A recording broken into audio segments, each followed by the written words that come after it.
one of the good things or shortcomings of this conference is that there was a panel to talk about this constitutional change. Aidan Ridgway, Melzer, Tony McAvoy.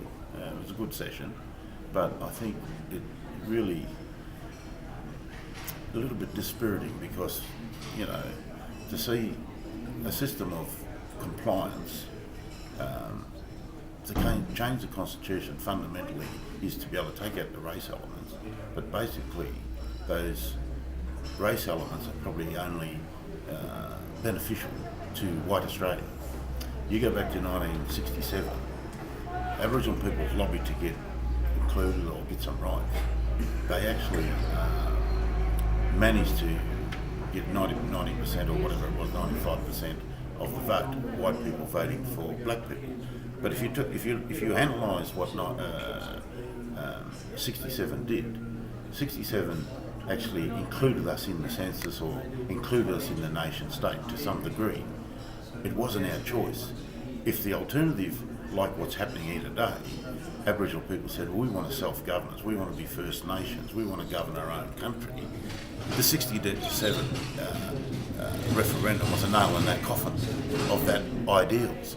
So everyone espouses the great things about 67. Now you relate that to what's being proposed here in 2013. To take away the race power, fine. Australia looks good on the international scene. White fellas feel good. Not going to stop the courts or the government being racist. They put in a little clause there that says to the advantage of Aboriginal people. Now, if the courts were, and ultimately the courts or the Parliament will decide what's the benefit or what's the advantage, it could be argued that the intervention is an advantage for Aboriginal people. Now, just talking to the brother there about how demoralised the mob are out there, on some of the communities and walking the streets here in a town camp. So this opportunity only comes along once every 100 years, a change in the constitution, or once every 40, 50 years. We're going to squander our opportunity to get any real advantage out of some clause in the Constitution. Now, you take the point of English. Another clause that's being proposed is that English be the national language. Now, if you look at Finland and Norway and these people, they have clauses in their constitution that recognise the Sami language. So here they are brave enough to include, and they understand the importance of language to territory, people, and have Sami parliaments. What's happening here is the opposite. We're actually proposing a racist concept that we all need to be, the mother tongue should be English. Now, there is opportunity for advantage to Aboriginal people to be able to put something in this constitutional change to say that Aboriginal languages should be spoken in Aboriginal communities or whatever it is. Now, that element, an opportunity is being lost. So really, one of the four principles that this constitutional thing is talking about is that if Aboriginal people so desire and feel that there is an advantage of change to the constitutions for themselves, how are they going to gauge that? It really goes back to the 67 referendum. White fellas deciding what's best for black fellas. Nothing different at this referendum proposal. White fellas deciding what's best for black fellas. Now, it's some token thing about, Aboriginal peoples are entitled to their language. Well, we've got the declaration to do that. It really doesn't achieve anything, what they're proposing. What it actually does is that it fosters up this, fuzzy, warm feeling and shows or demonstrates to the international world that we are not a racist country anymore because we don't have racist clause, which, Australia's the only one that has a racist clause in their constitution globally. So they're really playing catch up, and to our disadvantage, not advantage. So I think that this needs to be debated, and the big question is, how do we gauge whether Aboriginal people support this? It's not going to be up to us. It's going to be up to the white fellas again. Michael Mansell rang me last week and he said, Jeff, I've got to say that nobody's challenged the government or actually been critical of the government since you've left office. Well, I'm sure there's been criticism, but nobody has taken them on, and I think that's unfortunate. And when you look at, what the lost opportunity of ATSIC, like we had, even though we were tied to the government, supply of money and processes, and needed to be acknowledged by government, we had a sense of black parliament in ATSIC. We had the resources, we had the people, we had the facility to be able to bring about change. We maintained systems and a democratic elective process, which I think was very healthy. Now it's just total disaster. I talk to some of the brothers and sisters. You see them in the cities. I talk to them, in these remote areas. Just absolute disaster. They're now becoming shires, local municipal shires. They're taking away all their rights, taking away all their jobs, all their opportunities. And in fact, what they're actually doing is trying to overturn some of the legislation that historically has protected Aboriginal people's lands. They're doing it up here with the lease arrangements under the intervention. In Victoria, they're doing it at Framlingham and Lake Tyers, where I come from. They're now trying to put in a clause whereby an administrator can administer the affairs of those two organisations. Our communities have been there for 150 years. Why do we want a white administrator? Why do we need to go back to the mission manager? Like, it's just ridiculous, My son's a lawyer, my niece is an accountant, my other one's a senior administrator of business operations. These are the new generation. And here they are proposing that we can't manage our affairs and want to replace the control into white hands, a white administrator. So, the same's happening in South Australia with the lands trusts.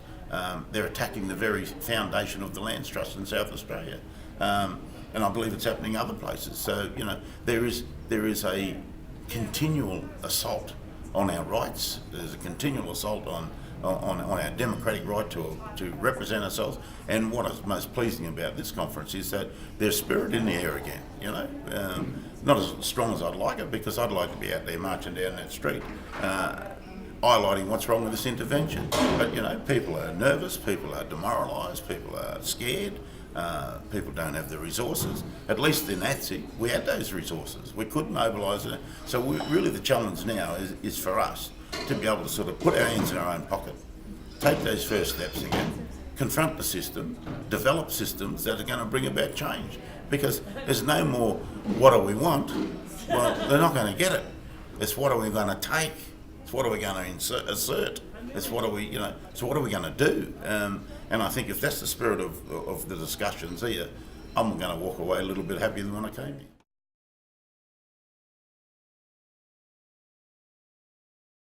Well, I think it's the way to go. The fact is that, in some ways, to get recognition of native title, and it doesn't lie solely in this sector, you have to determine your territory, you have to determine your membership and your people, and develop your capacity. So we're on the road to doing some of that stuff, but you can't do it under the umbrella of corporatisation, because a lot of these PBCs don't have money. We talked about it earlier. Out of the 107, there's only about 30 who've got resources. There's about 70 of them sitting out there broken. So, yet they're going to have to be compliant. What happens when these organisations don't become compliant? They'll become bankrupt. And they'll take away the resources, the assets. So, so much for the native title. And at the end of the day, native title is about extinguishment. These ILUAs are about, we'll do a deal with you, but it will extinguish your rights. And when you look at the membership of those people doing these deals, 90% of the people who could be membership of these organisations are not represented. And the deals that doing it equates to about $1,000, $2,000 each to extinguish your native title for your future generations. Like, it's outrageous. So we have to come up with a new model. We have to come up with some Aboriginal voice again. And really, it's going to be tough. We've toughed it out before. And I think, this First Nations idea, it's an old idea being rehashed. We just need to gain strength from our struggle.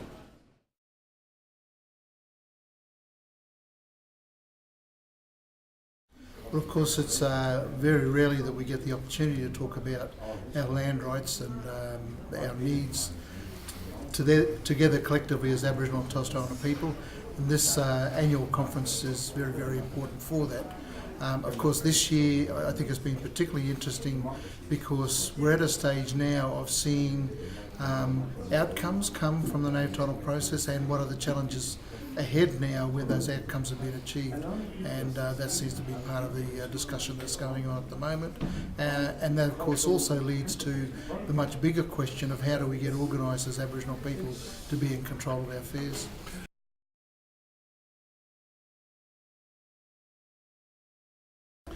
Well, I think that government has come to the realisation that native title, the system that they've established to resolve Aboriginal ownership over land, is a very expensive exercise and procedure that requires intense resources and so on to navigate through that system. But it also seems to be a sense that the government is now tired and weary of the process and wants this to come to an end.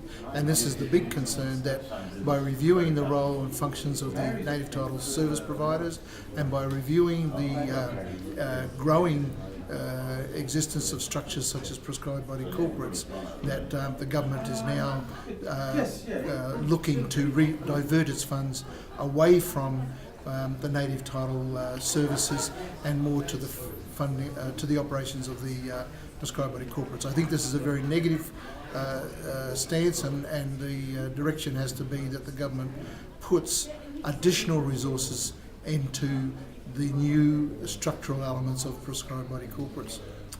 The role of the Congress is not to be one of many submissions which go to FACSIA to decide. What our role is to engage with government to ensure that Aboriginal and Torres Strait Islander people's rights are protected in this system. So we will find a way to advise government, either inside or outside of this review process, that native title systems that were set up by government over 20 years ago have to continue to survive until the resolution of ownership of lands in this country are determined, and that there can't be a cutback in the necessary services that our people need in order to navigate through the native title system. So that's our big concern, which we'll take to government at the highest levels that we can take it as Congress, to say this is not a time now to start shutting the doors.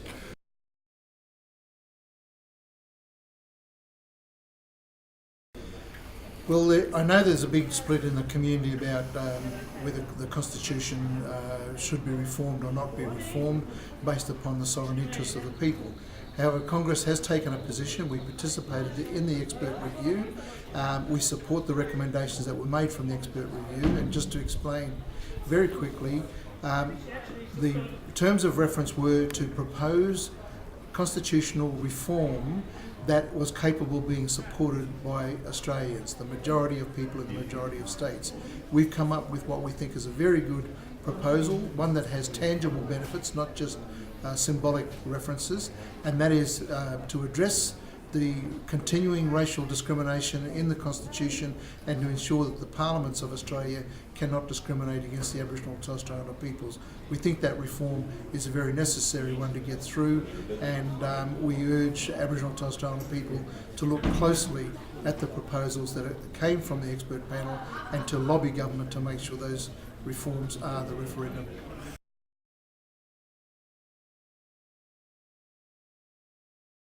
Well, Congress, our central role is to advocate for the self-determination of peoples, and this proposal is quite clearly an effort for our people, based upon their land base, their traditional associations, to unify at the national level. We support that very strongly. Congress will be looking at ways to support that.